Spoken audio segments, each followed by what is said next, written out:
8 वर्षापर्यंत तो जातो 4थी का 5वी पर्यंत काहीतरी, का 3री 4थी पर्यंत जातात ना पोरं 8 वर्षाची. हां 3री म्हणजे ज्युनियर KG, सिनियर KG आणि मग 3री, म्हणजे 5 वर्ष त्याची पुरं वाटोळं झालं त्याच्या आयुष्याचं. बालपण काय असतं, बालपणातल्या गमती, बालपणातले संस्कार हे सगळेच संपले. आम्हाला कळलं नाही, कळलं आम्हाला ते ग्रेट वाटायला लागलं, पण त्याच्यात आपण काय वाट लावतोय, आपलं ओरिजिनलची सत्यानाश कसा करतोय आम्हाला कळलंच नाही. आम्ही नाकारली नाही ती शिक्षण पद्धती, आम्ही स्वीकारली. 100 करोड भारतीयांनी नाकारली असते, KG मध्ये गेलेच नसते, कोणी आईवडिलांनी घातलंच नसतं, KG ओस पडल्या असत्या, सरकारला कळलं असतं हे नाही चालणार आहे, बंद झाले असते ना. आम्ही नाही, आम्ही उत्साहाने, काय म्हणजे एवढं मोठं शौर्य त्या बायका गाजवतात. हो हो, क्या बात आहे. तिथं गेल्यानंतर मैदानी खेळ बंद झाले. एका खोलीमध्ये असे काहीतरी ठोकळे गोल, अरे कसा खोका पडणार, कसे ढोपर फुटणार, व्हायला नको, खर्चटायला नको, डोकं फुटायला नको, ढोपरं फुटायला नकोत. कशी, आणि मग म्हणायचं शिवाजी जन्मालाच येत नाही. अरे कसा येणार जन्माला, हे असं लॅपटॉपवरती मैदानी खेळाच्या CD टाकतात आणि खेळत बस म्हणतात. तो असाच खेळतो. ते 3ऱ्या 4थ्या वर्षी एवढं मोठं भिंगाचा चष्मा लागतो. काय गुरुकुल पद्धती. एक तर 8 वर्ष नितांत स्वच्छ मस्तपैकी जगायचं, 8 वर्षानंतर मौजी बंधनाचा संस्कार. बरं, या मुंजीच्या संस्काराचा परत एकदा सांगतो, जातीशी काही संबंध नाही. प्रत्येक माणसाला मुंज करून घेण्याचा अधिकार आहे. कुठलाही माणूस मुंज करून, तो संस्कार आहे, त्याचा जातीशी धर्माशी काही संबंध नाही. इंडिपेंडंट, स्वतंत्र होण्याची सुरुवात आहे ते, स्वतंत्र होण्याचे संस्कार आहेत ते. आजपर्यंत 8 वर्ष माझ्या आई वडिलांच्या सुरक्षित कवचाखाली मी राहत होतो. भूक लागली का आई मला खायला दे, की प्रेमाने ती काय काय करून खायला देत होती. सगळं संपणार आहे आता. आता आई वडिलांच्या छत्र छाये खालून बाहेर पडायचे, घराच्या बाहेर पडायचे.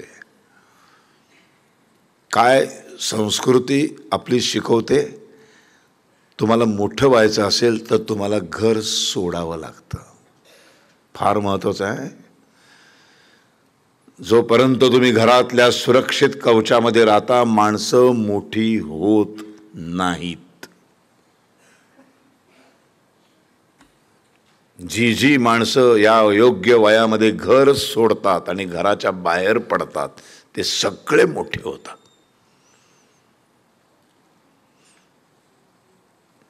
प्रभू श्रीराम अयोध्येतच राहिला असता तर फक्त श्रीराम राहिला असता. अयोध्येचा राजा श्रीराम.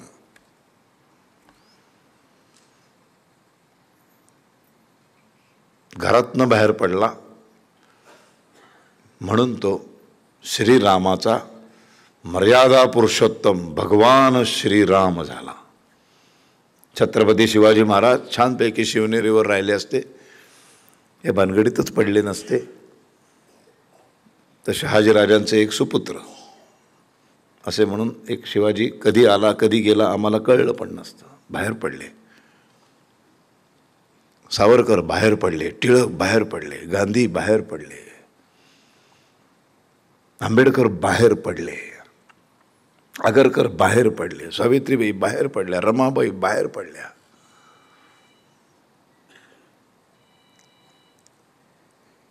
ही संस्कृती आहे आपली.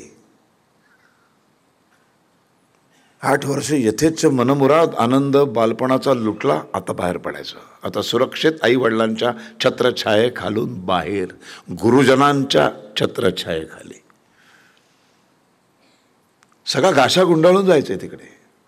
दिवाळीची सुट्टी, मे महिन्याची सुट्टी, दर शनिवार रविवार असं यायचं पण नाही आहे. 12 वर्ष यायचंच नाही आहे. पूर्ण 12 वर्ष गुरुकुलामध्ये राहायचं. आई मला भूक लागली नाही, आता सांगायला कोण नाही. अंथरुणातनं उठल्यानंतर चादरी गोळा करायला आई नाही येणार, बाबा नाही येणार, स्वतः करायचंय.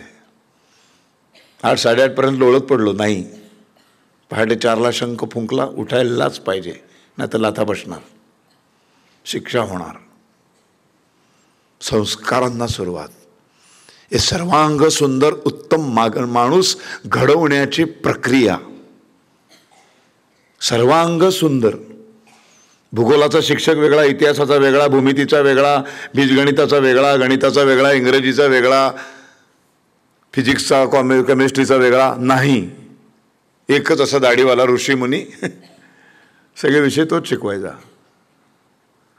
आणि मग 12 वर्षाचं हे संपूर्ण ट्रेनिंग, संपूर्ण माणूस, एक उत्तम माणूस, एक उत्तम भारताचा नागरिक बनून तो माणूस बाहेर यायचा. मग कोणीतरी धनुर्विद्येत प्रमुख असायचा, कोणीतरी पाककलेत मस्त व्हायचा, कोणीतरी गायन कलेमध्ये, कोणीतरी वादन कलेमध्ये, कोणीतरी चित्रकार व्हायचा. काय शिक्षण पद्धती होती. दृष्ट लागावी अशी शिक्षण पद्धती. मग इथे वेद शिकवले जायचे, इथे उपनिषद शिकवली जायची. ज्याला सुतार कामाची आवड आहे त्याला काही काळ हातामध्ये लाकूड दिलं जायचं. ज्याला लोहाराची आवड आहे तो लोहार काम करायचा. पण तो लोहार काम करत असताना त्याला वेदांच्या रुचा माहित होत्या. शस्त्र बनवली जात होती.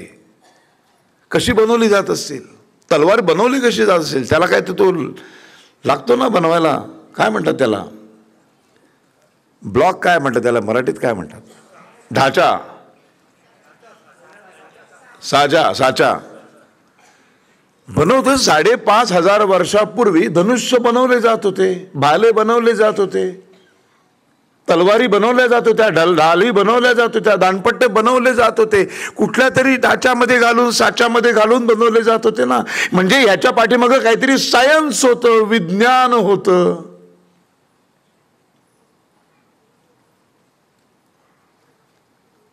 जगाला आम्ही 7 सूर दिले. आज जगामध्ये असंख्य लोक गाणं गातात. जगातल्या कुठल्याही भाषेतलं कुठलंही गाणं सूर 7च असतात, ते नाही बदलत. हे 7 स्वर कोणी दिले? आम्ही दिले. आता ट्रम्प आलाय, तो म्हणेल उद्या $13,000 बिलियन. पण $13,000 बिलियन हे जर तुम्ही लिहायला सुरुवात केली तर त्याच्या पहिल्यांदा एक आकडा लिहावा लागतो, तो आहे 0. त्याच्याशिवाय कसं लिहिणार? 10 मोजायला सुरुवात कुठून करणार? 0पासूनच ना. 0, 1, 2, 3 असंच करावं लागणार. तुम्हाला पर्याय नाही काही. हे 0च नसेल तर मग सुरू कुठून करणार? हे सुरुवात दिली कोणी? आम्ही दिली. 7 स्वर दिले कोणी? आम्ही दिले. शिल्पकला, चित्रकला, सगळ्या या 14 विद्या, 64 कला जगाला दिल्या. कोणी दिल्या? आमच्या वेदांनी दिल्या. मग सगळ्या आक्रमक कर्त्यांनी सगळ्यात पहिल्यांदा काय केलं? ही माणसं हे संपल्याशिवाय संपणार नाहीत. मग विश्वविद्यालय जाळून टाकली. त्या खिलजीने अख्खं नालंदा जाळून टाकलं. नालंदा जाळलं, विद्यापीठ जाळलं, त्याचे दरवाजे, खिडक्या, कौलं, भिंती हे जाळायला किती दिवस लागतील? 2 ते 3 दिवस, बरोबर. कुठलंही उद्या हे सगळं असं समजा जाळायचं म्हटलं तर त्याला दिवस किती लागतात? 2-3 दिवसात जळून खाक होतंय. 6 महिने जळत होतं एक विश्वविद्यालय. किती? 6 महिने. म्हणजे जळत काय होतं? भिंती, दरवाजे, खिडक्या, कौलं नाही. जळत होती आतली पुस्तकं, जळत होते ग्रंथ. 6 महिने 9 लाख ग्रंथ. कितवं शतक? जगात कुठे ग्रंथच माहीत नाहीत. तेव्हा आमच्या एका नालंदा विश्वविद्यापीठामध्ये 6 महिने ग्रंथ जळत होते. इतके ग्रंथ होते आणि इतके जळून सुद्धा त्यातलं ज्ञान संपलंच नाही. का नाही संपलं? कारण पाठांतर. सगळ्या गुरुकुलांमध्ये हे पाठ करून घेतलं जायचं.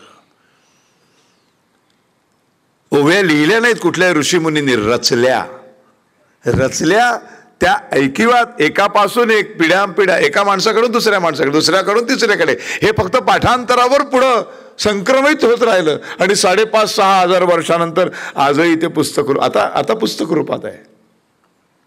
आता टेक्नॉलॉजी डेव्हलप झाली, आता कागद आला, छपाई यंत्र आली, सगळं आलं. पण जेव्हा काही नव्हतं तेव्हा हे लोकांनी टिकवून ठेवलंय क्षमतेनुसार. मग ज्याची क्षमता एकच वेद पाठ करायची आहे तो वेदी, जे 2 वेद पाठ आहेत तो द्विवेदी, 3 वेद पाठ आहेत त्रिवेदी, 4 वेद पाठ झाले चतुर्वेदी, अशी नावं पडली. आज आपल्याकडे दर दिवसाला 3-4 बलात्कार होतात. स्त्रिया अबला दुर्बल आहेत. 2024 सगळ्या टेक्नॉलॉजी, सायन्स अस्तित्वात असताना, काहीच अस्तित्वात नसताना 5,500 वर्षांपूर्वी स्त्री किती सक्षम होती.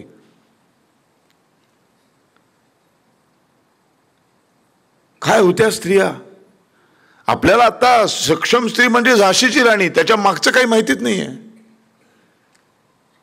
छत्रपती शिवाजी महाराज, त्याच्या पाठीमाग 5,000-5,500 वर्षांपूर्वी जगातली सर्वात वेगवान गाडी चालवणारी होती भारतातली स्त्री. गाडी म्हणजे आता सारखी मर्सिडीज होती का? नाही. मग तेव्हाची गाडी, तेव्हाचं वाहन म्हणजे काय? रथ. सर्वात वेगानं जाणारा रथ.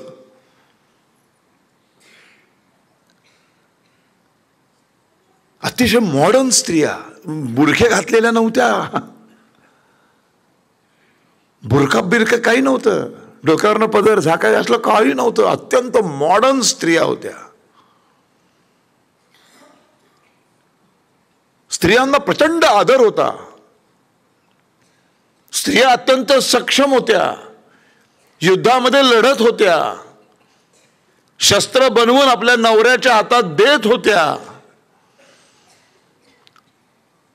घर चालवत होत्या, त्याच बरोबरीने बाहेर व्यवसाय करत होत्या. वेदांमध्ये तर असे उल्लेख आहेत की तरुण तरुणीचे असे संमेलन व्हायची आणि मग ते एकमेकांचे कोणाचं कोणी लग्न करायचंय तेव्हा ठरवत होते 5,500 वर्षांपूर्वी, जे आता वधूवर मेळावे भरतायत. इतकी प्रगल्भ हिंदू संस्कृती होती. जगातली सर्वोत्तम सनातन, ज्याला आदी नाही आणि अंत नाही, असा तो सनातन हिंदू धर्म.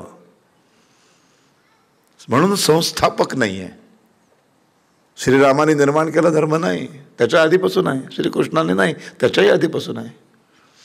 छत्रपतींनी केलं नाही. निर्माण कुठून झालं?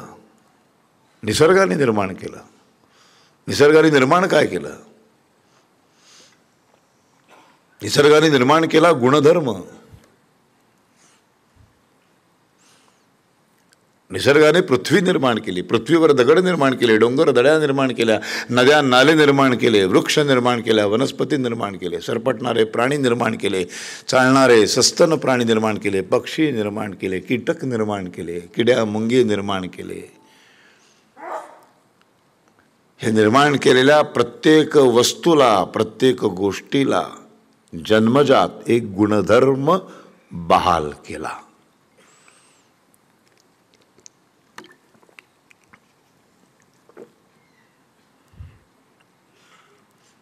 एक 2-4 उदाहरणं घेऊ म्हणजे तुम्हाला एक्झॅक्टली धर्म म्हणजे काय हे कळेल. मग तुम्हाला हे लक्षात येईल की धर्म म्हणजे रिलिजन नाही.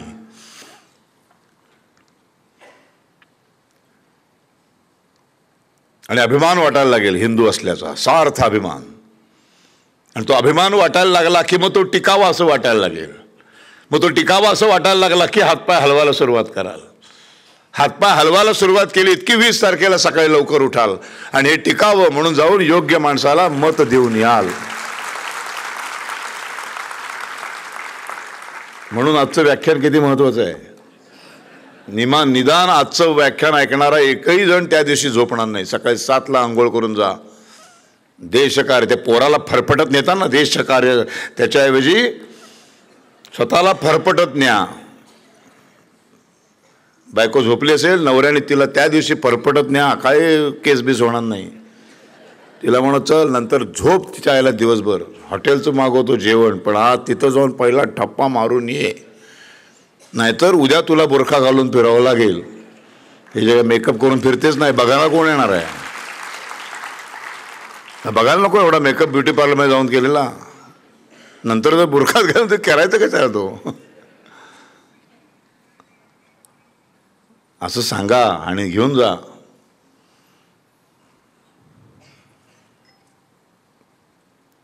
उदाहरणार्थ एक दगड आहे, दगडाला पण एक निसर्गाने दगड निर्माण केला तेव्हा एक गुणधर्म बहाल केला. कोणीही हलवल्याशिवाय तो हलत नाही. बघितलंय कुठला दगड स्वतःहून हलताना? बरं, त्याचं वैशिष्ट्य एवढं आहे की आपण हलवला, इकडून त्याला तिकडे टाकला की जिथे टाकला तिथेच तो परत थांबतो, मग आपापला जायला लागला. असं पण होत नाही हो. कोणीतरी माणसं हलवतात, जनावरं हलवतात, वनस्पती त्याला ढकलतात, पाण्याचा प्रवाह ढकलतो, वादळ आलं तर वाऱ्यामुळे तो ढकलला जातो. कोणीतरी ढकलल्याशिवाय, कोणीतरी हलवल्याशिवाय दगड हलत नाही. हा दगडाला जन्मजात मिळालेला गुणधर्म आहे. कोणी दिला? हा ईश्वराने दिला, परमात्म्याने दिला, नास्तिक माणसाने निसर्गाने दिला म्हणा. आमचं काहीच म्हणणं नाही. आणि या गुणधर्माचं 100% पालन करणं इथे धर्म येतो. दगडाचा धर्म काय? कुणी हलवल्याशिवाय हलणार नाही. या गुणधर्माचं 100% पालन करून तो त्याचा धर्म बजावतो. इथं धर्म येतो. म्हणून भारतातल्या दगडालाही दगडच म्हणतात. आणि दुबईत गेलात, इस्लामिक कंट्री आहे म्हणून मुस्लिम दगड नाही म्हणत, दगडच म्हणतो. अमेरिकेतल्या दगडालाही ख्रिस्ती दगड नाही म्हणत, दगडच म्हणतो. आणि दगडासारखी जी मुलं आपल्या घरामध्ये नुसती लोळत पडतात त्यांनाही आपण दगडच म्हणतो. ही उपमा का देतो? कारण तो त्यांचा गुणधर्म आहे. आणि त्या गुणधर्माचं 100% पालन करणं हा दगडाचा धर्म आहे. हिंदू, मुस्लिम, शीख, ईसाई हे दगडाचे धर्म नाहीत. एक नदी उगम पावते कुठल्या तरी पर्वत राशींवरती, डोंगरावरती तिचा उगम होतो. उगम झाल्यानंतर जगातला कुठलाही अडथळा आला, डोंगर, दऱ्या, भिंती, माणसं, का वाटेल ते येऊ दे, सगळ्यांवर मात करत ती आपला प्रवास करत करत, मार्ग शोधत शोधत शेवटी सागराला जाऊन मिळणारच. आणि या उगमापासून सागराच्या मिलनापर्यंतच्या प्रवासामध्ये पाणी म्हणजे जीवन. आजूबाजूच्या प्रत्येक सजीव प्राण्याला, पशु पक्ष्यांना, वनस्पतींना पाणी म्हणजे जीवन देऊन जागं करण्याचा तिचा गुणधर्माचं ती नदी 100% पालन करते. अमेरिकेतली नदी बघून आपण कधीच म्हणत नाही की ख्रिस्ती नदी आहे. आणि आमची सिंधू आता पाकिस्तानमध्ये वाहते म्हणून आपण कधीच म्हणत नाही सिंधू आता इस्लामिक नदी झाली. नाही, नदी नदी असते, कारण नदीचा धर्म आहे तो. उगम पावल्यानंतर असे बघितलेत एखादी नदी मध्येच थांबलेली, डावी विचारसरणीवाली नदी एखादी असेल, समाजवादी, सगळ्यात जातात, हिंदुत्ववादी, सागराला मिळाला, मी कशाला जाऊ, मी मध्येच थांबली, मध्य प्रदेशात येऊन ती थांबलीच अचानक. अशी कुठली नदी बघितली जगात? भारतात नाही, जगात नाही. असं होऊच शकत नाही. निसर्ग आहे, ईश्वराने परमात्म्याने दिलेला गुणधर्म आहे तो. आणि ती 100% पालन करून नदीचा धर्म बजावते. इथं धर्म शब्द येतो. ह्या धर्माचा इंग्रजी भाषांतर रिलिजन होत नाही बरं का. रिलिजनमध्ये स्थापना आवश्यक आहे, धर्मात स्थापनाच नाही. तसा एक अग्नी आहे, अग्नी पेटतोय, अग्नीचा काय गुणधर्म आहे? त्याच्या एका विशिष्ट अंतरापर्यंत जाऊन बसला तर छान ऊब मिळते. आता नागपूर थंडीचं ठिकाण आहे, आता नोव्हेंबर उजाडला म्हणजे आता थंडी सुरू होईल नागपुरातली. मग थंडी वाजायला लागली की अशा 4 काटक्या गोळ्या करून एक शेकोटी म्हणजे अग्नी पेटवतो आपण, आणि त्या अग्नीच्या बाजूला असे 4 जण बसतात, असं असं हात करतो का आपण. आपल्याला वाटतं छान बरं वाटतं रे बाबा. असं कधी विचार येतो का मनामध्ये की इतकं जवळ वाचून जर इतकं छान ऊब मिळते त्याला आपण त्याच्यातच जाऊन बसूया ना, आणखी ऊब मिळेल, अजिबातच थंडी वाजणार नाही. असं नाही करत, कारण आपल्याला माहिती आहे अग्नीचा गुणधर्म. एका विशिष्ट अंतरापर्यंत बसलात तर ऊब मिळणार, अग्नीत गेलात की जळून खाक. हा अग्नीचा गुणधर्म आहे आणि त्याचा अग्नी 100% पालन करतो. आणि आपल्याला हेही माहिती आहे की अग्नीमध्ये आरक्षण चालत नाही. कुठल्याही समाजाचा कुठल्याही जातीचा तिथे 100% जळणारच आहे. पोंक्षे गेला म्हणून अक्का जळला आणि 40% आरक्षित म्हणून त्याचा 40% भाग राहिला, बाकी जळ, असं काही होत नाही. 100% जळणार, संपला विषय. 100% गुणधर्माचं पालन करून अग्नी त्याचा धर्म बजावतो.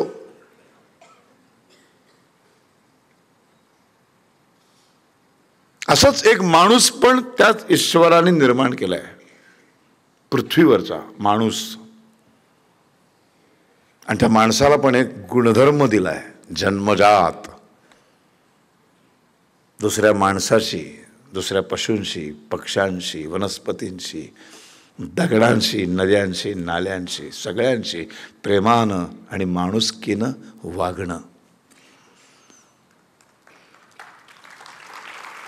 आणि या धर्माचं जो जो पालन करतो तो प्रत्येक माणूस मनुष्य धर्माचं पालन करतो, माणुसकी धर्माचं पालन करतो. याच मनुष्य आणि माणुसकी धर्माचाच दुसरं नाव हिंदू धर्म आहे.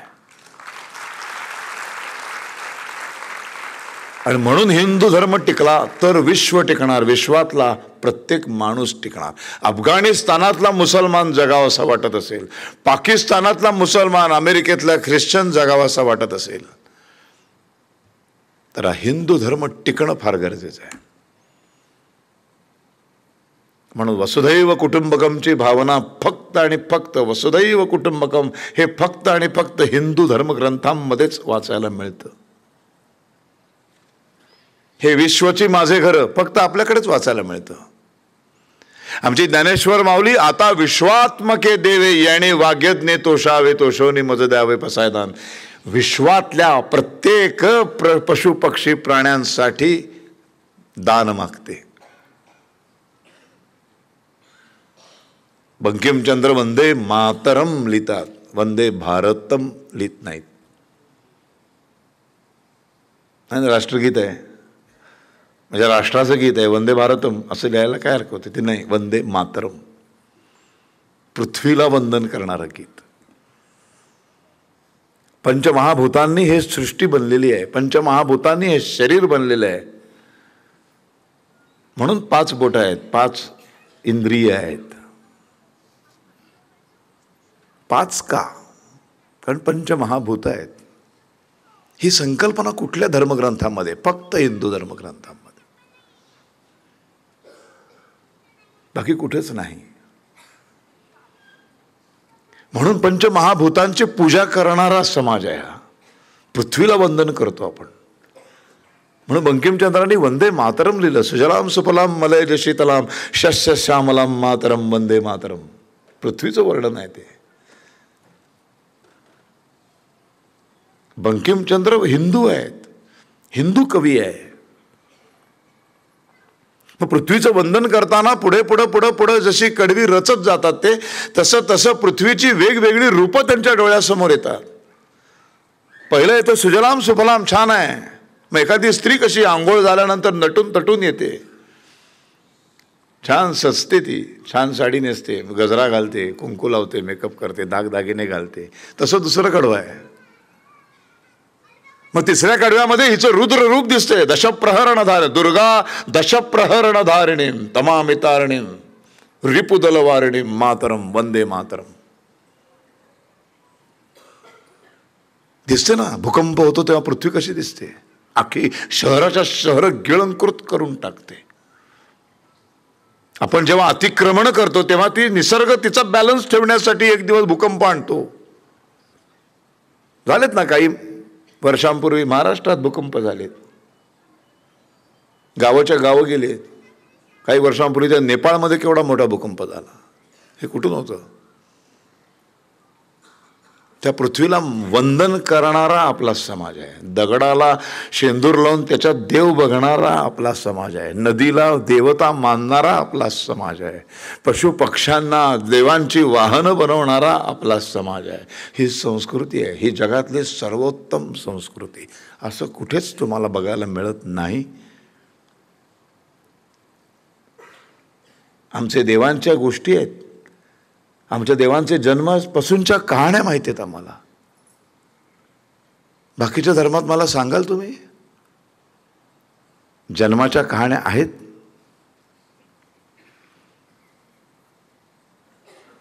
ते कधी झालं आणि त्यांचे धर्मग्रंथ कित्येकशे वर्षानंतर लिहिले गेले. रामायण लिहित असताना राम पण होता आणि वाल्मिकी पण होते. हो, समोर लिहिलंय. व्यासाने जे समोर बघितलं ते लिहिलंय. श्रीकृष्णाच्या जन्मापासूनची मला कहाणी माहिती आहे, मला शंकराची गोष्ट माहिती आहे, माझं जे तिघांनी विश्व बनवलं ब्रह्मा विष्णू महेश त्याची गोष्ट मला माहिती आहे, त्याचे आई वडील मला माहिती आहे, त्यांचा जन्म मला माहिती आहे, त्यांचं बालपण मला माहिती आहे. इतर धर्मातल्या त्यांच्या ह्यांचं त्यांना सांगता येतं नाही. 100-200 वर्षानंतर कोणीतरी म्हणतो मला त्यांनी येऊन सांगितलं ते मी लिहिलं. आमच्याकडे कोणी येऊन सांगत नाही. आमच्याकडे लाईव्ह कॉमेंट्री लिहिली जाते, जे समोर घडतंय तसं ते लिहिलं जातंय सगळं. म्हणून त्याचे पुरावे सापडतात. म्हणून रामायणाचे पुरावे सापडतात, शंकराचे पुरावे सापडतात, श्रीकृष्णाचे पुरावे सापडतात, अर्जुनाचे पुरावे सापडतात. प्रत्येक गोष्टीचा पुरावा सापडतो. हवेत गोळीबार नाही करत आम्ही, काल्पनिक काही नाही. आणि तरीही आम्हाला राम काल्पनिक आहे म्हणायला भाग पाडलं. कुणी? ज्यांचं सगळंच काल्पनिक आहे, त्याला कुठलाही आधार नाही, सायंटिफिक आधार नाही, कुठला कुठे पुरावा नाही, ज्यांची निर्मितीच काही 100 वर्षांपूर्वी झाली. म्हणजे रामायणामधलं युद्ध झालं तेव्हा मुसलमान होता का? नाही. ख्रिस्ती होता? नाही. अस्तित्वातच नव्हतं. म्हणजे जगातलं जे सगळ्यात पहिल्यापासून अस्तित्वात आहे ते ज्या भूमीत घडलं, ज्या भूमीमध्ये ते जन्माला आलं, त्या भूमीचे आपण सगळेजण लेकरं आहोत. म्हणून आपण हिंदू आहोत. म्हणून आपल्याला सार्थ अभिमान वाटला पाहिजे, डोळस अभिमान वाटला पाहिजे. मग खोळ्यासारखं हिंदुत्व आहे असं नसतं. म्हणून कट्टर हिंदुत्ववादी असं कोणी मला म्हटलं की मला राग येतो, कारण कट्टरपणा आमच्या नसात नाहीच आहे. कट्टरता कुठे येते माहिती आहे? जिथं संस्थेची स्थापना झाली की कट्टरतेला सुरुवात झाली. कट्टर शिवसैनिक असू शकतो, कट्टर RSSचा कार्यकर्ता असू शकतो, कट्टर मुस्लिम लीगचा कार्यकर्ता असू शकतो, कट्टर हिंदू नाही असू शकत.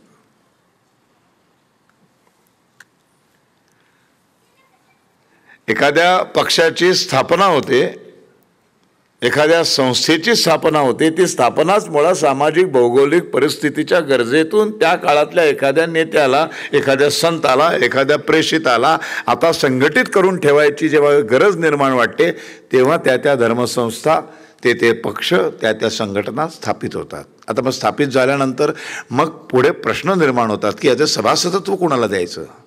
मग सभासदत्व देण्यासाठी त्या पक्षांच्या, त्या संघटनांची घटना तयार होते, हे संविधान तयार होतं त्यांचं. आणि मग त्याला ती जी विचारसरणी त्यांनी पत्करलेली आहे, ज्या पायावर ती संघटना उभी आहे, ते ज्याला पटतं, ज्याला ते रुचतं तोच फक्त त्याचा सभासद होतो. उद्या मी मुस्लिम लीगचा, राष्ट्रवादी काँग्रेसचा मी सभासद होईन का? अशक्य आहे. तुम्ही व्हाल? नाही होणार, का आपल्याला ते पटतच नाही, आम्हाला ते रुचतच नाही. आम्ही किती भाजपला शिव्या दिल्या तरी आम्ही जाऊन ते कमळावरच चायला बोट दाबतो. पण ह्याचा ते आता गैरफायदा घ्यायला लागले, गृहीत धरायला लागलेत. म्हणून तो जरा बरं झालं ते 24ला झालं ते थोडं ना, जाग आली जरा, खडखडून जागे झाले जरा.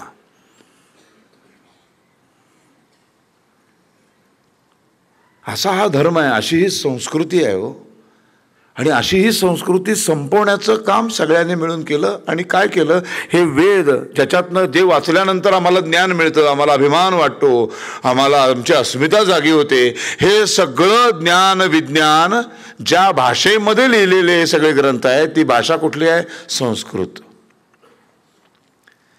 पुढच्या पिढ्यांना, भारतातल्या पुढच्या पिढ्यांना हे सगळ्यांपासून वंचित ठेवायचं असेल तर पहिलं काय करायला पाहिजे, संस्कृत संपवली पाहिजे. आणि मग ब्रिटिशांनी काय केलं, पहिलं सगळ्या शिक्षण पद्धतीतून संस्कृत हद्दपार केली आणि तिथं कुठली बसवली, जगातली सर्वश्रेष्ठ भाषा म्हणून इंग्रजी आमच्या बोडक्यावर आणून बसवली.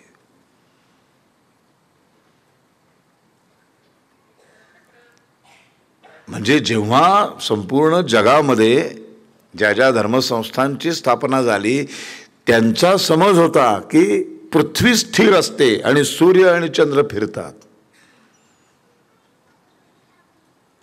आमच्या ऋग्वेदामध्येच लिहिलेलं आहे की सूर्य स्थिर असतो, त्याच्या भोवती पृथ्वी फिरते, पृथ्वी भोवती चंद्र फिरतो. 5,500-6 हजार वर्षांपूर्वी जगातल्या पहिल्या पुस्तकामध्ये हिंदूंच्या म्हणजे सायंटिफिकल अभ्यास किती असेल, कुठल्या लेवलचा भूगोलाचा अभ्यास असेल, खगोलशास्त्र कुठल्या लेवलला होतं. 8-10 पद्धतीनं दिवसांचं मोजमाप करायच्या पद्धती होत्या. म्हणून जगातलं सर्वश्रेष्ठ दिनदर्शिका कुठली, तर ती आपली आहे. चैत्र वैशाख ज्येष्ठ आषाढ श्रावण भाद्रपद ही तुम्हाला जगातली सर्वश्रेष्ठ आहे असं वाटताच कामा नये. म्हणून 78 वर्ष भारतामध्ये काय केलं, तुम्हाला शाळेमध्ये शिकवलं मराठी महिने कुठले, की पोरं चैत्र वैशाख ज्येष्ठ, नाही, हे कुठले मराठी महिने आले, हे हिंदुस्थानचे राष्ट्रीय महिने आहेत. ही राष्ट्रीय दिनदर्शिका आहे जी संविधानाने मान्य केलेली आहे. रिझर्व्ह बँक ऑफ इंडियाच्या मिनिट्समध्ये तुम्ही 11 चैत्र शके 1965 असं दिनांक टाकून एखाद्याला धनादेश देऊ शकता. हा तुम्हाला संविधानाने दिलेला अधिकार आहे. कुठलंही कॅलेंडर बघा, बँकेचं कुठल्याही, जेवढी कॅलेंडर आता छापतील ती डिसेंबर आला की आवर्जून बघा, तुम्हाला प्रत्येक कॅलेंडरवर हे मिनिट्स आहेत रिझर्व्ह बँक ऑफ इंडिया आणि गव्हर्नमेंट ऑफ इंडियाचे. त्यामुळं तुम्हाला ह्या साईडला जून 2025 जानेवारी, त्याच्या या साईडला उजव्या बाजूला तुम्हाला कार्तिक, भाद्रपद, अश्विन हे लिहावंच लागतं. कुठलंही इंग्रजी कॅलेंडर जरी आणलं तरी तुम्हाला हे कंपल्शन आहे. तुम्ही तुमच्या इलेक्ट्रिसिटीचं बिल भरताना धनादेशावरती 14 भाद्रपद 1967 असं लिहून देऊ शकता. तो जर बाउन्स झाला तर तुम्ही त्यांच्यावर केस ठोकू शकता. माहीत नाही आम्हाला. जानेवारी फेब्रुवारी माणसांची नावं आहेत. चैत्र वैशाख ज्येष्ठ माणसांचे नावं नाही. नक्षत्र कधीपासून 5,500-6 हजार वर्षांपूर्वी नक्षत्रांवरती दिवस मोजलेत. पहिले सगळे 5 महिने 31चे आहेत, मग 30चे आहेत, एक अधिक महिना येतो. ब्रिटिश वेडे झाले, त्यांना कळेच ना यांचं इतकं ॲक्युरेट कसं असतं.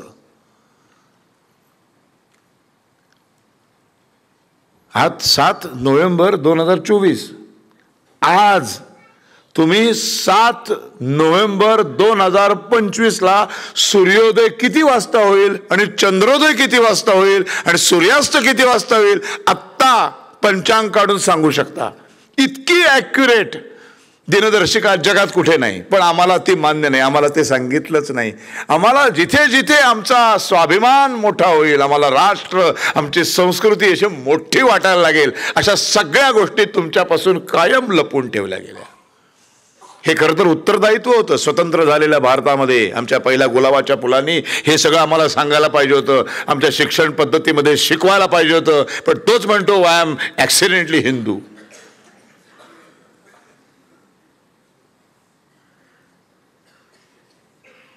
बरं, शाळेमध्ये शिकवत नाहीत, आई वडिलांनाही काही माहीत नाही, तुमचंही काही नाही. आपण सगळेच जण स्वतंत्र भारतातली माणसं आहोत, तेव्हा आपणही असल्या दलिद्री शिक्षण पद्धतीतच शिकून आलो. आमच्या सगळ्यांच्या समोरचं एम राष्ट्र, देश, देशासाठी काहीतरी, हे चॅप्टरच नाहीत आमच्या. आम्हाला काय शिकवतात माहिती आहे? 1857 स्वातंत्र्याचं पण आम्हाला नाही शिकवत.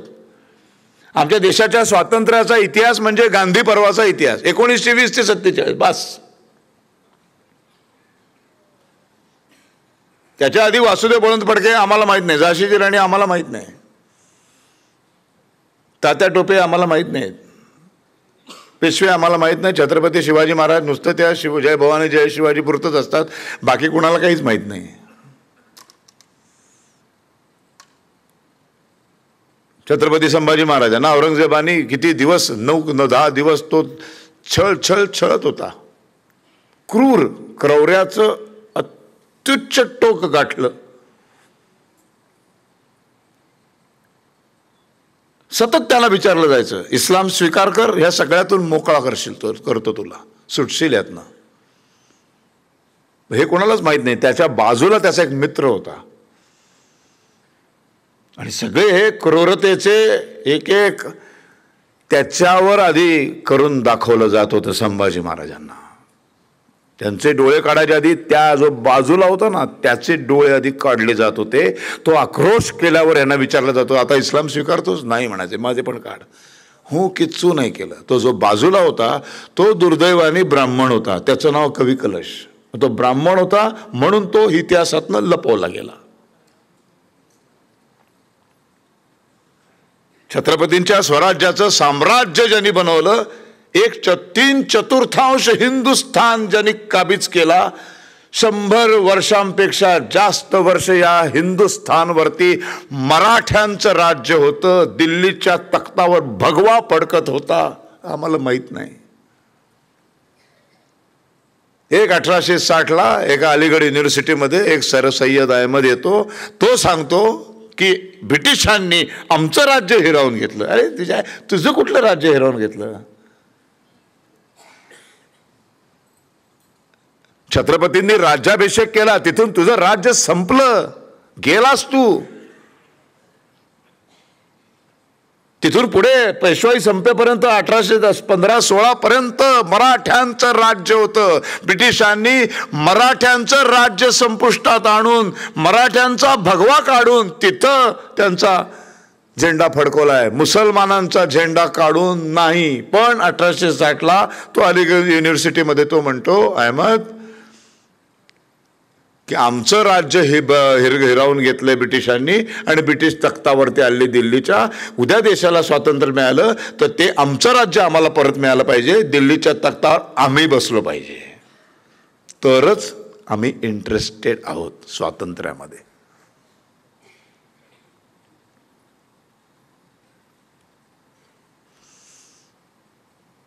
काल इथंच येऊन गेला ना तो वेडा.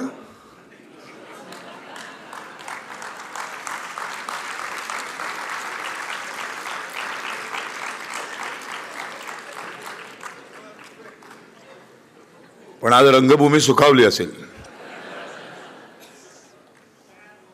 हा, म्हणजे आज तेच म्हटलं, सुखावली ती आज. काल तिला यात्रा झाली असणार.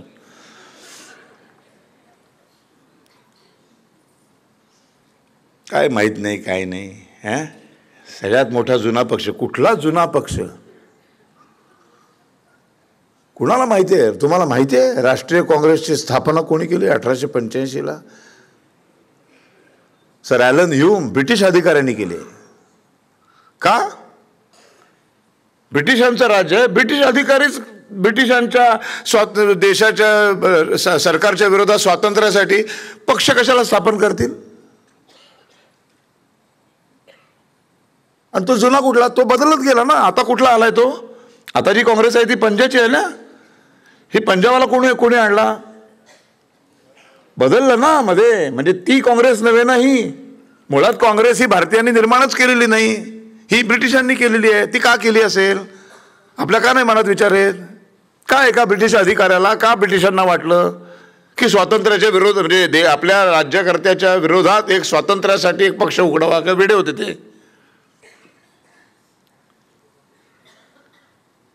साधी गोष्ट आहे. एक उदाहरण देतो तुम्हाला.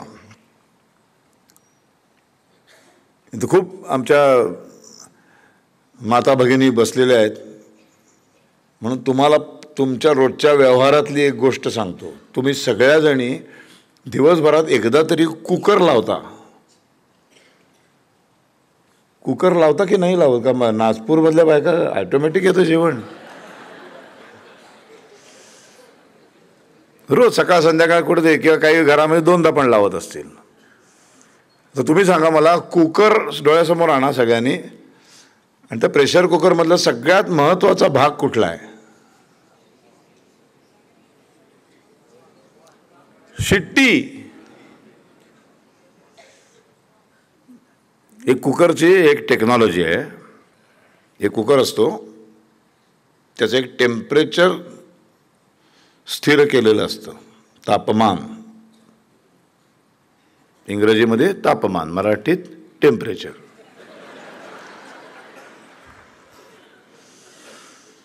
आणि त्याच्यापेक्षा तापमान वाढलं की शिट्टी वर जाते, ते तापमान बाहेर सोडलं जातं, परत ते खाली गेलं, परत भात तांदूळ शिजायला सुरुवात होते. शिट्टी बिघडली, तापमान वर गेलं, शिट्टी बिघडली. शिट्टी आज वरच गेली नाही तर स्फोट होतो. अनेक घरामध्ये असे स्फोट झालेत, अपघात झालेले आहेत. तर शिट्टी फार महत्त्वाची असते.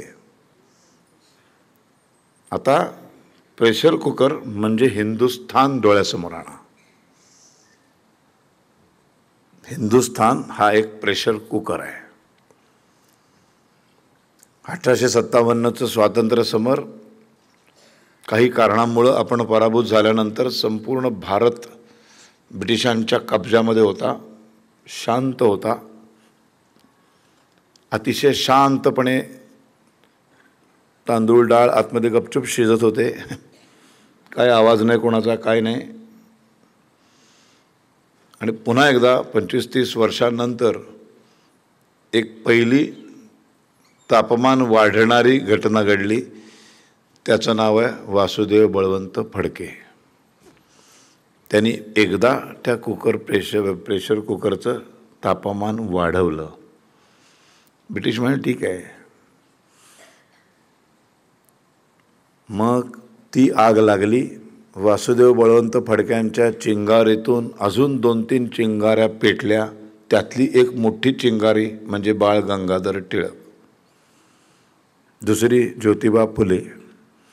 त्याच्यातून एक पेटलं, आणि ते पेटलं ते निघालं चापेकर बंधू. चापेकर बंधूंची अशी आग पेटली की त्या आगीतून एक नाशिकला एक आग चिंगारी गेली. तिचं नाव विनायक दामोदर सावरकर. आणि मग त्या चिंगारीने तर अशी हिंदुस्थानभर आग लावायला सुरुवात केली की आता हे अवघड आहे सगळं. आता हा स्फोट होणार, कुकर फुटणार. परत एकदा 1857 सारखा एक मोठं युद्ध होणार, आणि आपल्याला बहुतेक 1890च्या दशकामध्येच हा देश बहुतेक आपल्याला सोडून जावं लागणार. आता अफाट बुद्धिमान आणि हुशार असलेले ब्रिटिशांनी त्या लक्षात आलं की आता या प्रेशर कुकरला एका शिट्टीची गरज आहे. हा हिंदुस्थान नावाचा प्रेशर कुकर अजून तापू नये, तर तापमान खाली आणण्यासाठी एक शिट्टी पाहिजे. आता तुम्हाला अजून एक उदाहरण देतो. तुम्ही कानेटकरांचं बेईमान नाटक पाहिलंय कोणी? या बेईमान नाटकावर आधारित एक सिनेमा होता नमक हराम. अमिताभ बच्चन आणि राजेश खन्नाने काम केलं होतं त्याच्यात. फार सुंदर सिनेमा होता, पण तो बेईमानवर आधारलेला होता. त्याच्यामध्ये एक उद्योगपती दाखवला आहे, एक मिलचा मोठा मालक दाखवला आहे. छान शांतपणे मिल कामगार काम करतायत, सगळं छान चालू आहे, काहीच प्रॉब्लेम नाही आहे. आणि एक दिवस तो मालक मिलमधनं खालून कामगारांच्या मधनं जात असताना पहिल्यांदा काही वर्षांनंतर पहिल्यांदा एक असंतोषाची 2-4 वाक्य त्याच्या कानावर पडतात आणि तो जागा होतो.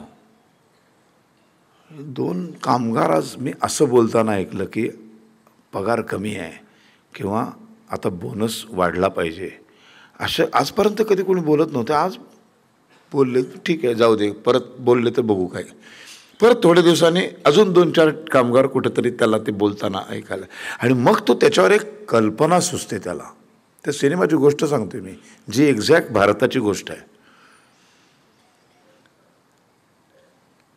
त्याच्या डोक्यात येतं की आता हे जर आज 2 बोलले, उद्या 4 कामगार बोलले, परवा 10 बोलले, परवा 15 बोलले, तर आता ह्याच्यातनं इतकी वर्ष शांत चाललेली मिल, मी जे देतोय ते घेऊन गपचूप काम करतायत कामगार, आता यांच्यातला हा असंतोष वाढत गेला तर या कामगारांमधलाच एक उठाव होईल आणि कामगारांमधनंच एक त्यांचं नेतृत्व करायला कोणीतरी उभा राहील आणि मग ते भयंकर आपल्याला अवघड होईल.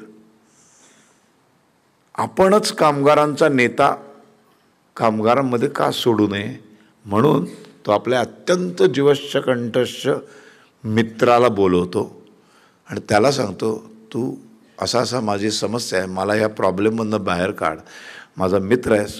तो म्हणतो तुझ्यासाठी जान द्यायला पण तयार आहे, जीव द्यायला पण तयार आहे. म्हणून जीव देऊ नको, फक्त कामगार बनून माझ्याच मिलमध्ये नोकरीला ये. तो अत्यंत घनिष्ठ मित्राला त्याच्याच मिलमध्ये कामगार बनून पाठवतो. आता कामगारांनाही माहीत नाही की हा कामगार आपल्या मालकाचा जीवश्य कंठस्थ मित्र आहे आणि तो त्यानेच इथे पाठवलेला आहे. आणि मग हे दोघं ठरवून एक आंदोलन करायला त्याला सांगतो, खोटं खोटं आंदोलन. आणि मग तो सगळ्या कामगारांना गोळा करतो आणि एक मोर्चा काढतो. लगेच हा मालक म्हणून खाली येतो, त्याला त्याच्या मित्राला नेता म्हणून वर बोलवतो, काहीतरी 2 शब्द बोललं जातं, तो खाली जाऊन सांगतो मालकाने मान्य केलेलं आहे. आणि अशा 2-4 खोट्या आंदोलनानंतर ह्यांनीच निर्माण केलेला तो मित्र तो कामगारांचा नेता बनतो आणि त्याची युनियन तयार होते. आता ही युनियन पूर्णपणे मालकाने निर्माण केलेली आहे. ती खऱ्या अर्थाने कामगारांच्या भल्यासाठी नाही, मालकाच्या भल्यासाठी आहे. आता कामगारांचा नेता हा मालकाचा माणूस आहे. मालक सांगेल तेव्हा आंदोलन, मालक सांगेल तेव्हा गप्प. बरोबर आता भारतामध्ये ह्या असंतोष पसरून मोठा होण्याच्या आत आणि त्यांचीच एखादी स्वातंत्र्यासाठी संस्था उभी राहायच्या आत आपणच एक संस्था उभी करूया, म्हणून आपणच एक सर ॲलन ह्यूम त्यांच्यात जातो आणि भारतीयांच्या भल्यासाठी, भारतीयांच्या न्याय हक्कासाठी म्हणून राष्ट्रीय काँग्रेसची स्थापना करतो. 1885, 86, 87 सलग 3 वर्ष ब्रिटिश अधिकारी हे भारतीय राष्ट्रीय काँग्रेसचे अध्यक्ष असतात. आता एखादा राजकीय पक्ष निर्माण झाला की त्या राजकीय पक्ष निर्माण झाल्यानंतर मगाशी म्हटलं त्याची एक घटना असते ना, कोणी सभासद व्हावं, या पक्षांनी काय साध्य करायचंय, तर स्वातंत्र्य मिळवायचंय.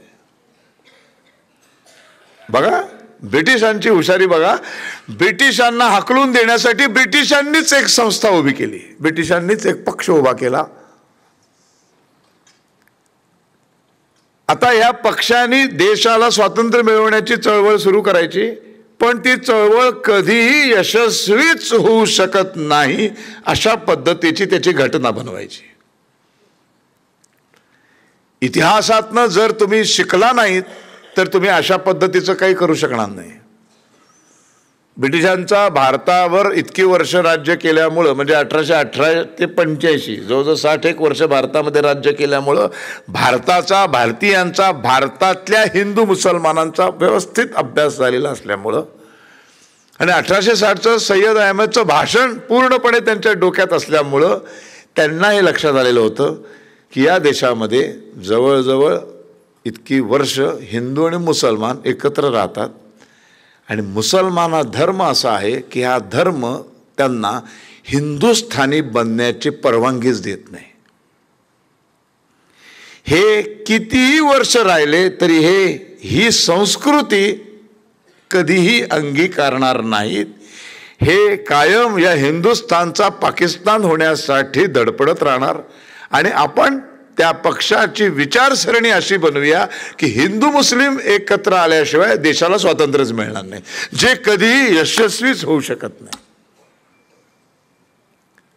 आणि आम्ही खुळ्यासारखे विश्वास ठेवला. जेव्हा ही विचारसरणी सेट झाली, ही विचारसरणी पक्की झाली, हळूच ब्रिटिश मागं आले आणि दादाभाई नौरोजी आमचे काँग्रेसचे अध्यक्ष झाले. आणि तिथून पुढे आमचे भारतीय लोक अध्यक्ष. प्रॉब्लेमच नव्हता, कारण आम्ही सिस्टीमच अशी बनवली की हिंदू मुस्लिम एकत्र आल्याशिवाय देशाला स्वातंत्र्यच मिळणार नाही. आणि मला ह्याची 1001% गॅरंटी आहे की हिंदू मुस्लिम कधी एकत्रच येऊ शकत नाहीत, जे आज तागायत कधी आले नाहीत. देशाचे शेवटी तुकडे झाले. त्यांनी शेवटी अखंड हिंदुस्थान जर आम्हाला मिळणार नसेल तर आम्हाला आमचा वेगळा हिस्सा मिळाला पाहिजे. आणि मग 47 साली एक पाकिस्तान निर्माण झाला. आणि दुसरा जो उरलेला देश आहे त्या देशामध्ये राहून त्या देशाचे अजून असंख्य पाकिस्तान कसे बनवता येतील ह्याच्यासाठी त्यांचा अखंड प्रयत्न चालू आहे. म्हणजे 1885 साली हिंदू मुस्लिम भाई भाई ही जी मानसिकता आमच्या मनात रक्तात जी भिनवली गेली, त्या बेसवर काँग्रेस आज तागायत लढते. म्हणून जिथे जिथे काँग्रेसची राज्य आहेत, ज्या राज्यात काँग्रेसचा पक्ष आहे सत्तेत, तिथल्या मुसलमानांचं पराकोटीचं लांगुलचालन 1885 पासून चालू आहे ते 2024 पर्यंत. ह्याच्यातूनच निर्माण झाला वक्फ बोर्ड कायदा, ह्याच्यातूनच निर्माण झाला मुस्लिम पर्सनल लॉ. सगळे विशेषाधिकार सगळ्या संविधानाला धाब्यावर बसवून हे दिले गेले. आणि आज भारताची ही परिस्थिती निर्माण झाली. म्हणून म्हटलं 2014 आणि 19ला जर का भाजपचं सरकार आलं नसतं तर आज कल्पना पण तुम्ही करू शकणार नाही इतकी भयानक परिस्थिती आपल्यासमोर असते. आपण वाचलोय. आणि मला नेहमी निसर्ग जे जे जन्माला घालतो ते टिकवण्याचं काम निसर्गाचंच असतं. निसर्गाचं म्हणजे ईश्वराचं, म्हणजेच परमात्म्याचं. मग मला कर्मण्येवाधिकार असते मा फलेषु कदाचन, किंवा प्रत्येक युगामध्ये मी पुन्हा पुन्हा जन्माला येईन म्हणणारा श्रीकृष्ण मला आज आठवायला लागतो की त्यांनी निर्माण केले, त्यामुळे जपण्याचं काम तोच करणार. म्हणून एवढी वर्ष इस्लामिक आक्रमण होऊन, एवढी वर्ष सगळ्या पद्धतीचं होऊन, इतकी वर्ष आमची हजारो मंदिरं उद्ध्वस्त होऊन, आमच्या हजारो लाखो हिंदूंना बाटवल्यानंतर सुद्धा आज 75% अजूनही हिंदूच आहेत. हे केवळ आणि केवळ त्या निसर्गाचं काम आहे. पण फक्त निसर्ग ईश्वर काहीतरी करेल म्हणून चालणार नाही. जसं समर्थांनी म्हटले की सामर्थ्य आहे चळवळीचे, जो जे करील त्यासाठी परमेश्वराचे अधिष्ठान पाहिजे. त्याच्यावर सावरकर म्हणतात हे परमेश्वराचं अधिष्ठान पाहिजे. हे जे समर्थ म्हणतात त्यांनी हिंदू समाजाचा घोळ केला. आम्ही फक्त परमेश्वराचंच अधिष्ठान करत बसलो, पण त्याच्या आधी जी सामर्थ्य चळवळीचं दाखवायचे ते मात्र आम्ही विसरून गेलो आणि फक्त देवदेव करत बसलो. पण सामर्थ्य आधी पराकोटीचं दाखवावं लागतं. त्याला जर म्हणजे छत्रपतींनी जे केलं, छत्रपतींनी पूजा अर्चा केल्या, सगळं काही केलं, पण त्याच्या आधी पराकोटीचं अत्युच्च लेवलचं सामर्थ्य दाखवलं आणि त्याला परमेश्वराचं अधिष्ठान मिळालं, म्हणून स्वराज्याची निर्मिती झाली. आपण फक्त देवदेव करत बसलो पूजा अर्चा तर काहीच होणार नाही. हे सावरकर द्रष्टे होते, विज्ञाननिष्ठ होते. म्हणून ते म्हणतात की सामर्थ्य आहे चळवळीचे, जो जे करील त्याचे. एवढंच मला मान्य आहे, पुढची ओळ मला मान्य नाही. त्या ओळीने हिंदूंचा घात केलाय. आपल्यातलं सगळ्यांचं आपलं क्षात्र तेजच काढून घेतलं. ब्रिटिशांनी सगळ्यात पहिल्यांदा काय केलं माहितीये? या देशावर हुकूमत गाजवल्यानंतर तुम्हाला निशस्त्र केलं. तुमची संस्कृत भाषा काढून घेतली, तुम्हाला वैभव अभिमान वाटावा, अस्मिता सतत जागृत राहावी, की हे सगळं आम्ही जगाला दिले, हे तुम्हाला कळूच नये, अशी व्यवस्था शिक्षण निर्माण केली आणि तुम्हाला निशस्त्र केलं. तुमच्या म्हणजे याच्या ब्रिटिशांच्या आधी आपल्या प्रत्येकाच्या घरामध्ये शस्त्र होतं. हजारो वर्ष शस्त्र बाळगणारा समाज आहे हा. आम्ही निशस्त्र झालो. आता तुम्ही कुठलंही शस्त्र बाळगू शकत नाही, तुम्हाला परवाना घ्यावा लागतो. लायसन घेतल्याशिवाय तुम्हाला कुठलंही शस्त्र वापरता येत नाही. सत्कार समारंभात कधीतरी आम्हाला तलवारी दिल्या तर त्याचं एक पत्र पोलीस स्टेशनला द्यावं लागतं, नाही तर माझ्या घरात तलवार सापडली म्हणून मला पकडून नेतील. ही कुठल्या तरी समारंभात दिलेली आहे, समारंभपूर्वक दिलेली आहे, ती एक सन्मान म्हणून दिलेली आहे, त्याचा वापर आम्ही करणार नाही असं आम्हाला सांगावं लागतं, इच्छा असून सुद्धा.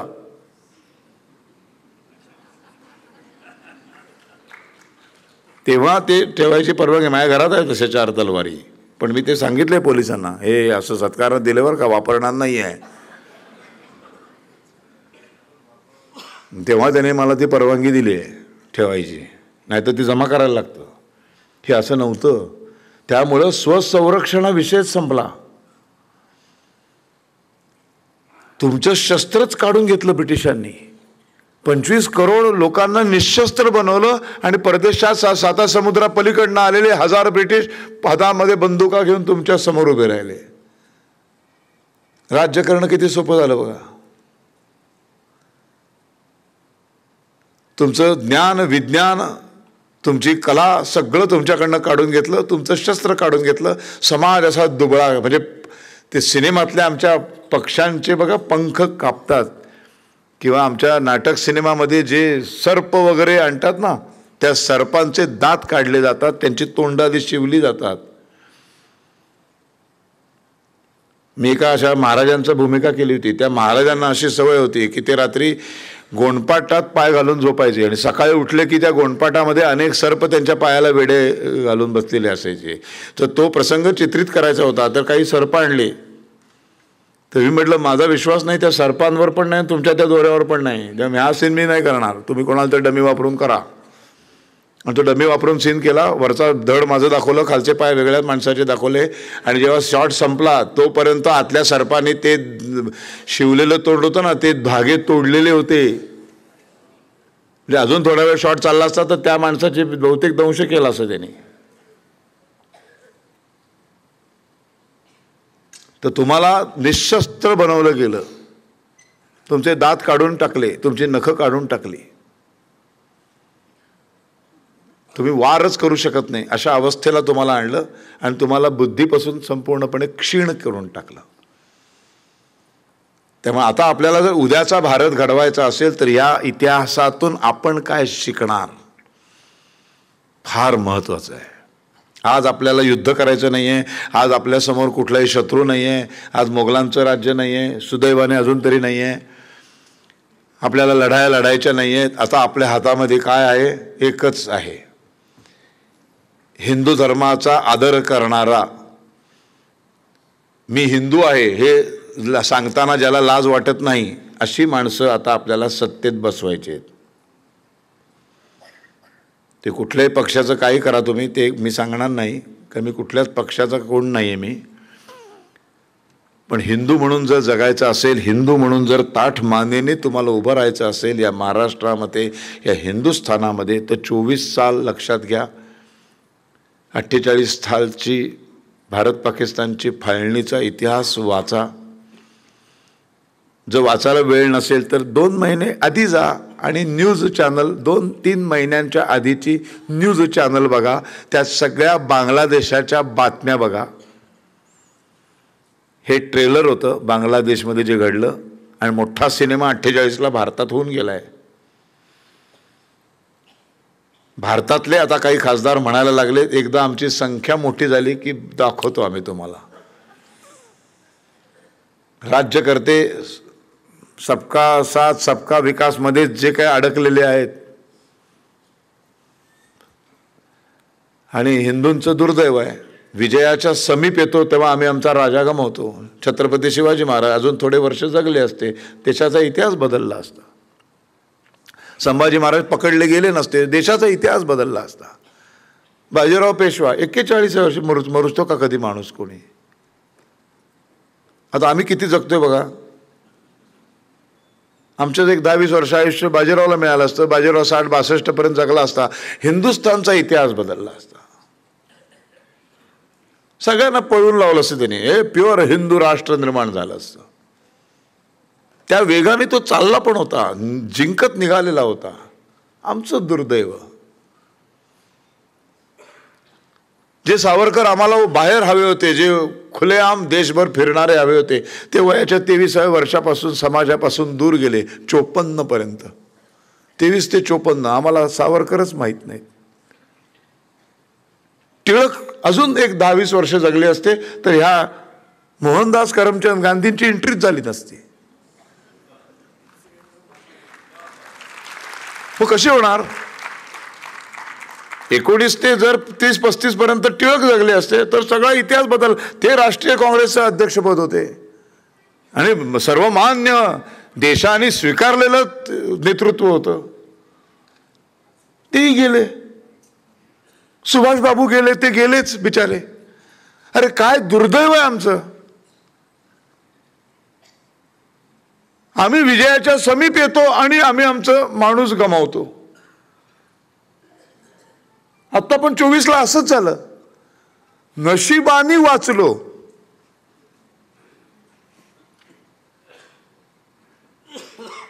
आता महाराष्ट्रामध्ये तीच भयानक परिस्थिती आहे.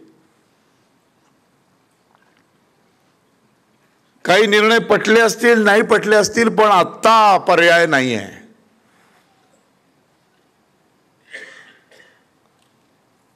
नाही पण त्यांनी असं कसं, त्यांना कशाला घेतलं हो, ते भरू दे आता. त्याच्यापेक्षा ते जो आले ना नंतरचे, जे आधी होते ते,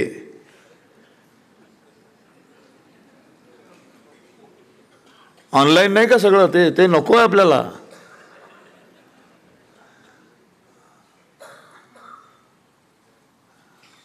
शेवटी ही पण माणसंच आहेत.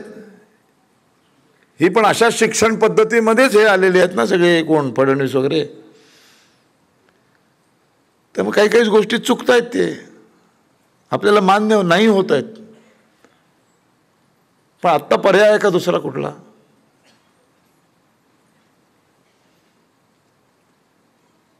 आणखीन एक गोष्ट सांगतो.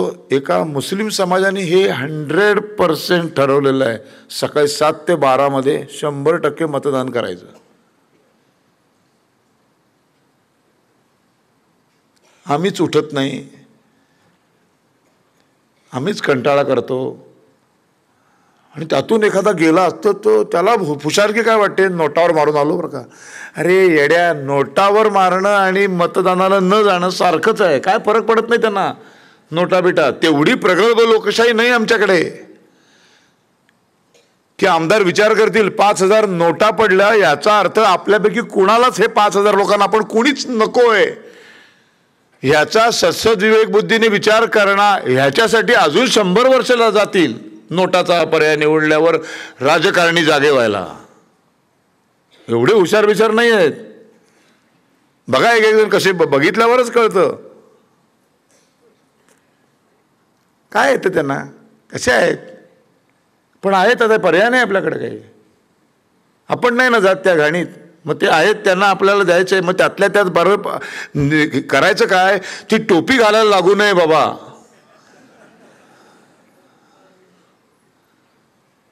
ते तुम्ही आता छान नटून बिटून आलायत आज कार्यक्रमाला, ते तुम्ही कसे छान नटलायत हे आम्हाला बघावं मिळावं. या स्थितीत आपल्याला महाराष्ट्र ठेवायचं आहे.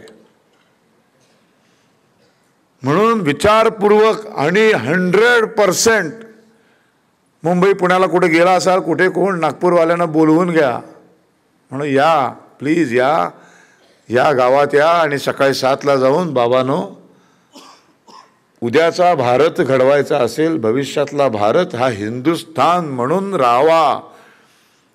आणि भविष्यामध्ये भारतामध्ये असेच 75-80% हिंदूच राहावेत. बहुसंख्य हिंदू समाजच असावा.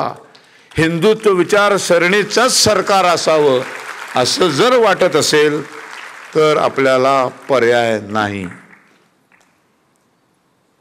कंटाळा आला नसेल तर एक शेवटचं जपानचं उदाहरण देतो आणि थांबतो. सांगू का थांबू? थांबतो. आणि काही काही आता आमच्या ताई निघाल्या ते बघा अजून एक गेल्या. कंटाळा येऊ शकतो, असं काही नाही. काही 7:30ला कुकर लावायचा असेल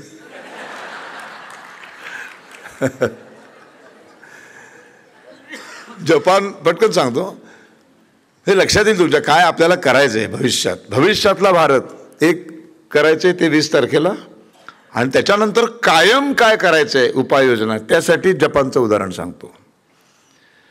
जपानच्या हिरोशिमा नागासाकीवरती अणुबॉम्ब टाकले अमेरिकेने, बेचिराग करून टाकलं, जपानचं पूर्ण कंबरडं मोडलं. आणि मग आंतरराष्ट्रीय परिषदेमध्ये त्या जपानला पुन्हा उभं करायची जबाबदारी त्याच अमेरिकेवर टाकली, की आता तुम्ही हे सगळं वाटोळ केलं, हे निस्तारायची जबाबदारी तुमचीच आहे, उभं करा ते परत. आता उभं करायला अख्खा देश पुन्हा उभा करायला कित्येक करोडचा पैसा लागतो. आता हा पैसा आणायचा कुठून? म्हणून आंतरराष्ट्रीय परिषदेकडे अमेरिकेने त्याच्या बदल्यात एक मागणी केली की आम्ही ठीक आहे, आम्ही हे सगळं परत उभा राहतो, करून देतो जपानला, परत त्याच्या पायावर उभं करून देतो, फक्त त्याच्या बदल्यात आम्हाला आमचे सगळे उद्योगधंदे जपानमध्ये सुरू करण्याची परवानगी द्यावी. आतासारखं ग्लोबलायझेशन झालेलं नव्हतं. आता काय हा प्रश्न नाही आहे. आता कुठलाही माणूस कुठल्याही देशात जाऊन व्यवसाय करू शकतो. तो तेव्हा नव्हतं तसं. तेव्हा आंतरराष्ट्रीय काही करार असल्यामुळं कुठलाही देश कुठल्याही देशात जाऊन धंदे करू शकत नव्हता.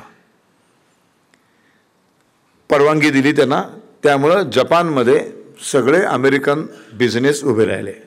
म्हणजे मोटार गाड्यांची शोरूम उभी राहिली, मॅकडॉनल्ड्स उभी राहिली, हॉटेल उभी राहिली, नंतर डीमार्टसारखी अशी सगळी शॉपिंग सेंटर्स उभी राहिली, की जो पैसा जपानवर खर्च करणार आहे तो आता त्या सगळ्या उद्योगातून परत मिळवायचा. म्हणजे सरकारकडे हायवे बनवायला पैसे नसतात, तेव्हा मग ते कोणाला तरी देतात. मग ते पैसे वसूल कसा करतात? टोल लावून. सेम छोट्या छोट्या गोष्टीतून आपल्याला कळतं पटकन. पण जपानचा राष्ट्राध्यक्ष जो कोण आहे त्याला पण ह्याला विरोध करणं शक्य झालं नाही. पर्याय नव्हता. त्याचे हात दगडाखाली आहेत. त्यांनी परवानगी दिली. त्याचे हात दगडाखाली आहेत. त्याचा प्रॉब्लेम जपानीज सामान्य माणसाने समजून घेतला. आता आपल्यासारखं नाही. आपण प्रॉब्लेमच समजून घेत नाही. उठसूट ज्याला घरातलं कसं सांभाळायचं ते कळत नाही, तो मोदींना शिकवतो.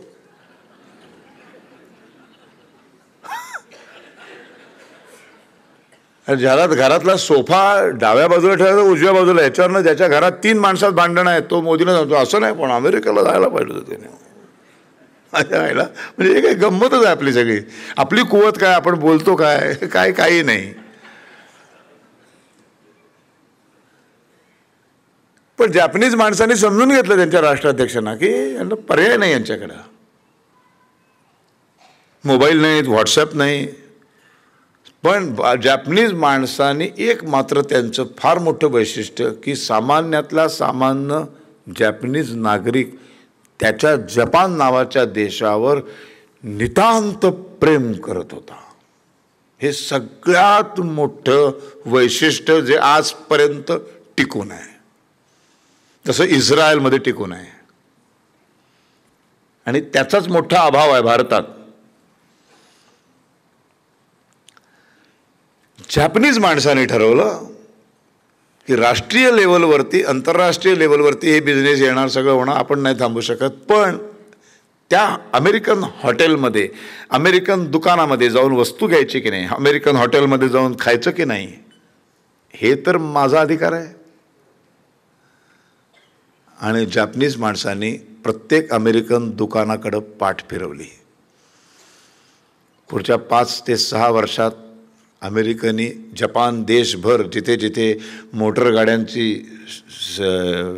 शोरूम वगैरे होती ती सगळ्या मोटर गाड्या सडल्या, हॉटेलं सडली, सगळे उद्योगधंदे त्यांचा 1 रुपयाची पण कमाई झाली नाही.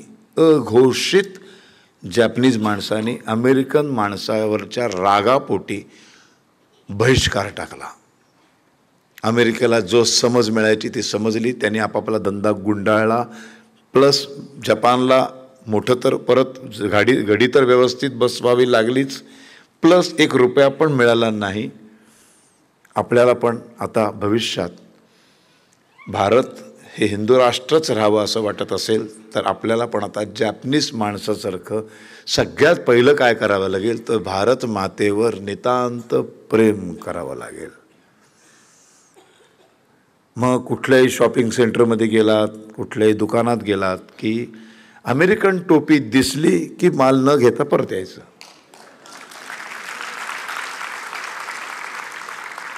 फळं घ्यायला गेलात, भाजी घ्यायला गेलात, नवऱ्याने सांगितलं आज खूप दिवसात बटाट्याच्या काचऱ्या केल्या नाही, जरा कर. पण नेमका तिन्ही बटाटे विकणारे अमेरिकन टोप्याच घालणारे होते, तर त्याला सांगायचं नाही आज शेपूच खा, कारण तो हिंदूने विकलाय. जेव्हा कधी बटाटा विकेल हिंदू तेव्हा मी तुला खायला 2 दिवस खायला घालीन, पण आज शेपूच खायचा.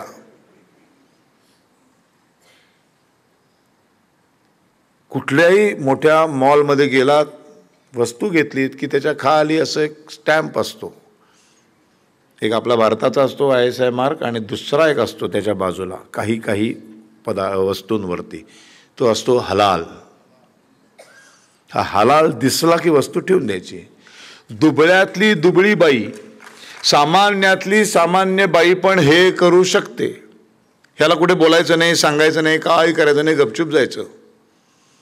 असं बघायचं हिमालयाचे तेल, आपले तेल गेले जरा वाढावेत असं वाटत असेल, पण नेमका खाली हलाल आला नाही, टकलूप झाले तरी चालेल, मी पण ठेवून देतो. केस मोठे होऊन मुसलमान होण्यापेक्षा टकलू म्हणून मी हिंदू राहणं पत्करेन.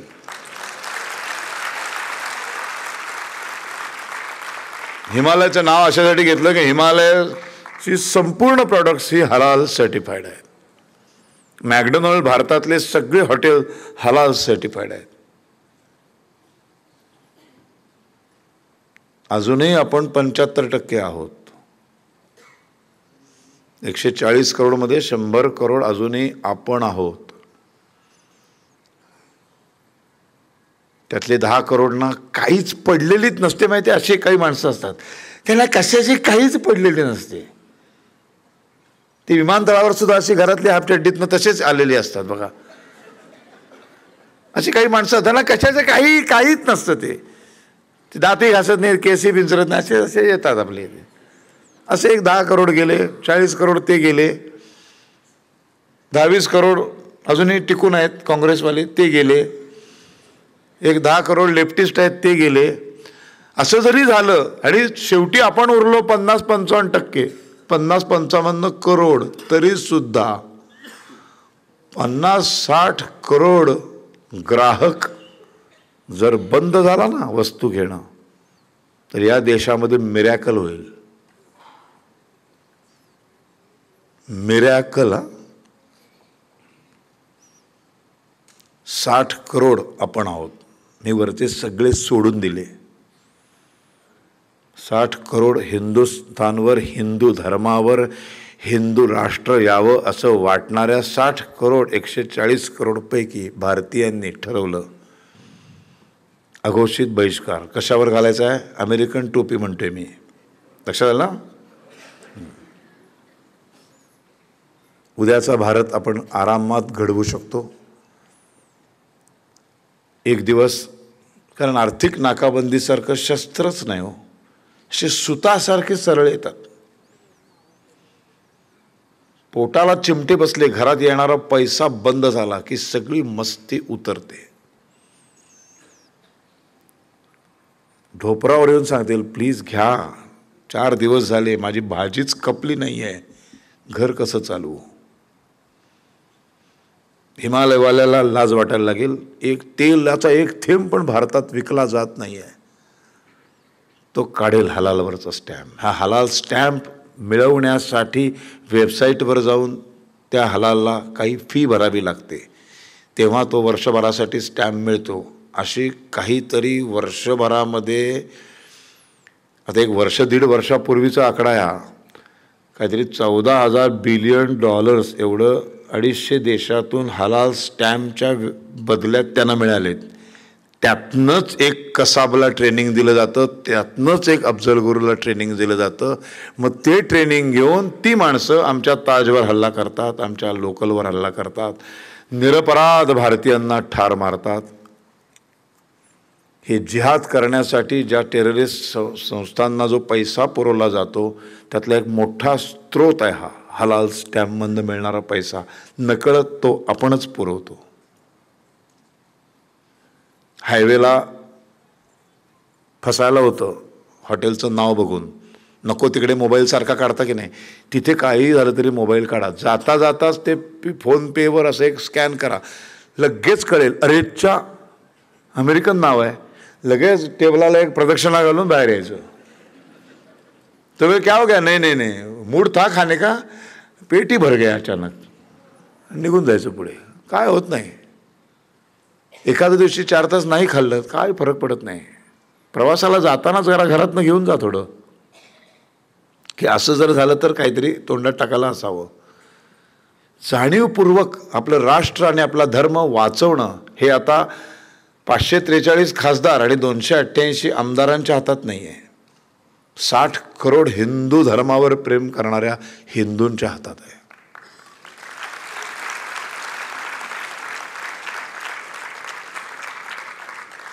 आणि उद्याचा भारत घडवायचा सगळं नरेंद्र मोदीच घडवेल, मोदी गेल्यावर योगी नाही.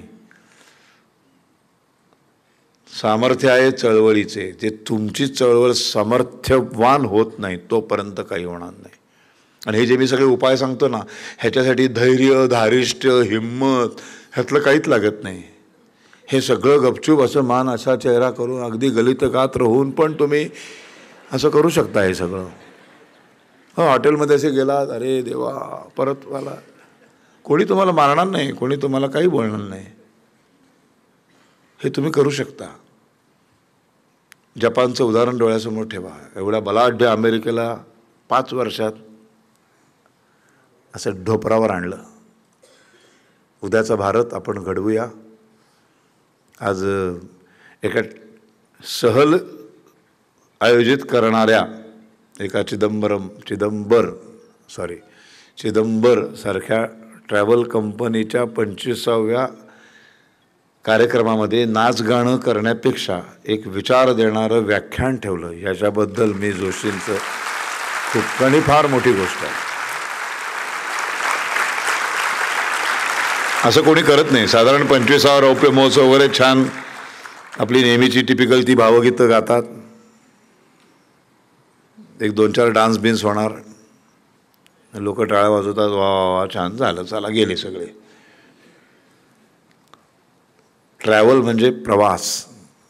तर भारताचा पुढचा प्रवास कसा व्हावा, तो जर चांगला व्हावा असं वाटत असेल, म्हणून एका ट्रॅव्हल प्रवासाशी निगडीत एका संस्थेने असं व्याख्यान ठेवावं या विषयावर. आणि या अशा विषयाचं व्याख्यान आहे, हे बौद्धिक गोष्ट आहे, ही इथे करमणूक नाही आहे हे माहीत असून सुद्धा एवढं हे अवाढव्य नाट्यगृह जवळजवळ 70-75% भरलं आहे. ह्याच्याकडे तुमचंही खूप कौतुक.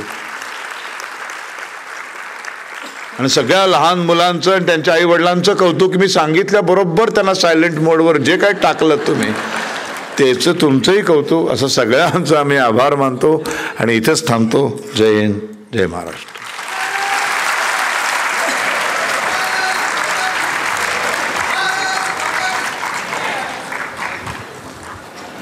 धन्यवाद शरदजी. अतिशय सुरेख असं व्याख्यान. इतका वेळ बसलात, अगदी 5च मिनिटं थांबा. आपण फक्त पसायदानानी कार्यक्रमाची सांगता करणार आहोत. पसायदाना करता सर्वांनी उभं राहावं अशी आपल्या सर्वांना विनंती करते. भारत काल, आज आणि उद्या स्वातंत्र्यवीर सावरकरांच्या उक्तीप्रमाणे या देहाकडून देवाकडे जाताना मध्ये देश लागतो आणि त्या देशाचं आपण देणं लागतो. या विचारासह हा विचार आज इथून घरी घेऊन आपण जाणार आहोत आणि या विचारासहच पसायदानाकडे वळूयात. आणि पसायदान सादर करण्याकरता रसिका जोशी हिला आमंत्रित करते. पसायदान झाल्यानंतर कार्यक्रमाची सांगता होईल, पण इथून जाताना आपल्या सगळ्यांना इथून अल्पोपहार घेऊन जायचं आहे. बाहेरून इकडनं बाहेर पडत असताना आपल्याला सगळ्यांना अल्पोपहाराची व्यवस्था केलेली आहे. सर्वांनी अवश्य तो अल्पोपहार घेऊन मगच घरी जावं ही विनंती. धन्यवाद. शुभरात्री. आता विश्वात्मके देवे येणे वाग्यज्ञे तोषावे, तोषोनी मज द्यावे पसायदान हे. जे खळांची व्यंकटी सांडो, तया सत्कर्मी रती वाढो. भूता परस्परे सडो, मैत्र जीवांचे. दुरितांचे तिमिर जावो, विश्वस्वधर्म सूर्ये पाहो. जो जे वांछील तो ते लाहो, प्राणी जात वर्षत सकळ मंगळी. ईश्वर निष्ठांची मांदियाळी, अनवरत भूमंडळी. भेट तू भूता, चला कल्पतरूंचे आरव. चेतना चिंतामणीचे गाव, बोलते जे अर्णव पियुषांचे. चंद्रमेचे अलांछन, मार्तंड जे तापहीन. ते सर्वाही सदा सज्जन, सोय रे हो तू. किंबहुना सर्वसुखी, पूर्ण होनी तिन्ही लोकी. भजिजो आदिपुरुषी अखंडित, आणि ग्रंथोपजीवी विशेषी लोकीये. दृष्टादृष्ट विजये होवावे जी. येथ म्हणे श्री विश्वेश्वराहू.